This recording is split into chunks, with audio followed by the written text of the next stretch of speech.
in the discussions we also had was whether it's possible to completely decouple India from Russia, considering their history as well. I don't think we have illusions regarding this. I mean, the problems we have between ourselves in the relationship are very clear, and we are trying to address them in the negotiations as we speak. So if everything is not agreed, then nothing is agreed in the end, whether we reach the agreement.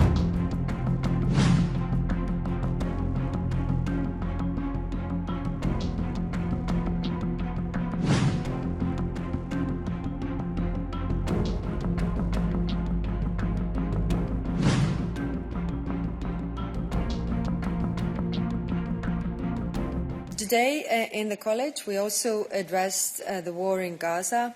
Israeli government's push into Gaza City is a new escalation of the war and will further deepen the humanitarian crisis. Today I presented a robust package of sanctions of Hamas terrorists, extremist ministers in the Israeli government and violent settlers and entities supporting the impunity going on in the West Bank.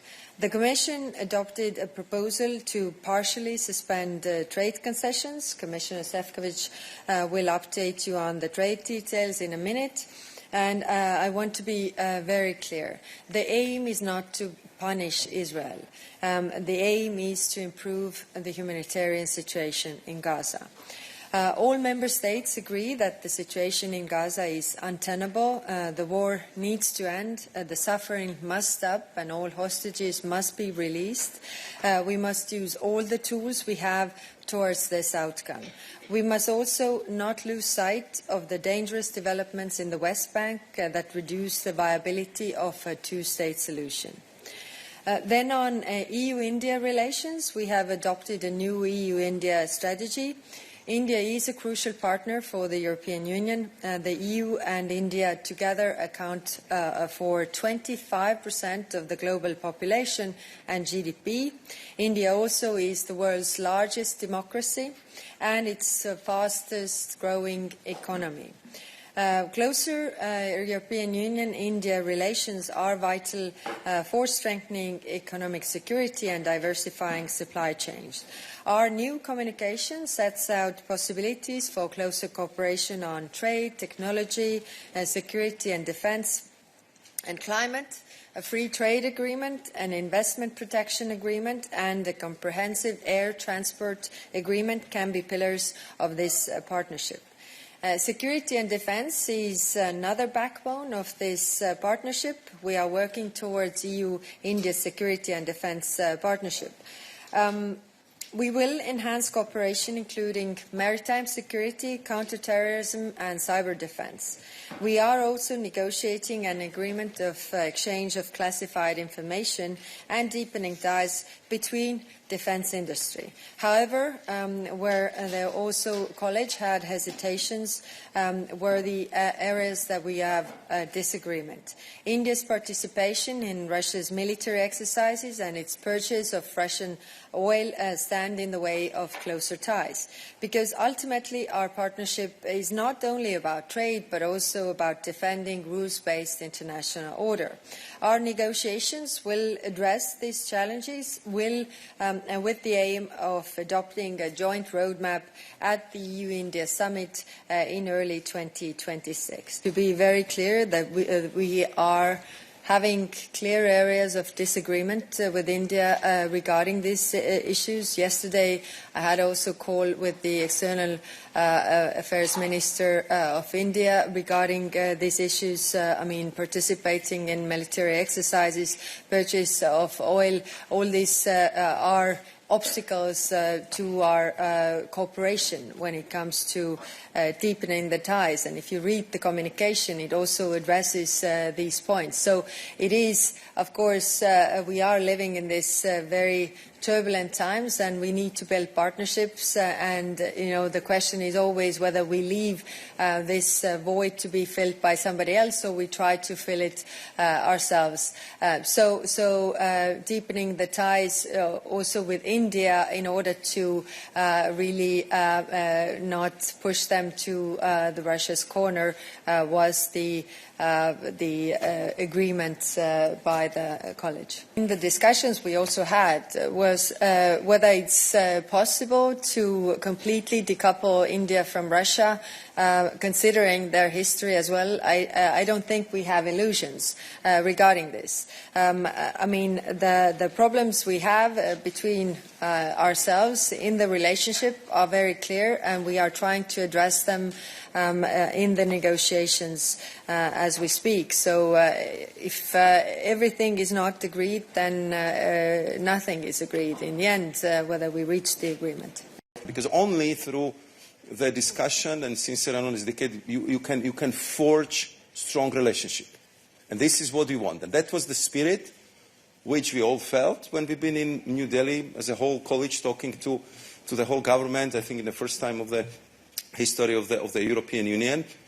That was the place where the India for Strategic Partnership was created, and that was the moment when the leaders decided that we should do our best to achieve this free trade agreement. So we are now in this process, and nobody hides that it's difficult. It's very difficult. As you know, the Indian negotiators are famous for being tough. So I can now turn to the proposal at hand, the suspension of core trade-related provisions of the Euro-Mediterranean Agreement in relation to Israel.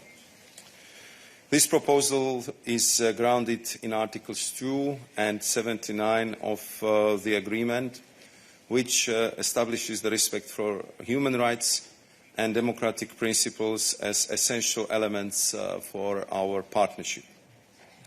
The proposed suspension targets tariff preferences granted to Israel, encompassing free movement of goods, right of establishment and supply of services, public procurement, competition and intellectual property.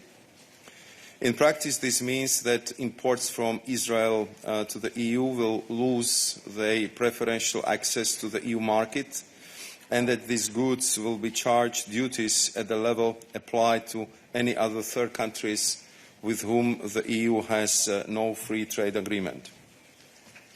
We regret having to take this step.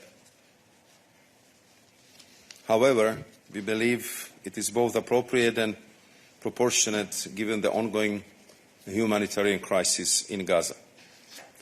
The Council will decide on this measure by qualified majority, while the European Parliament will be duly informed.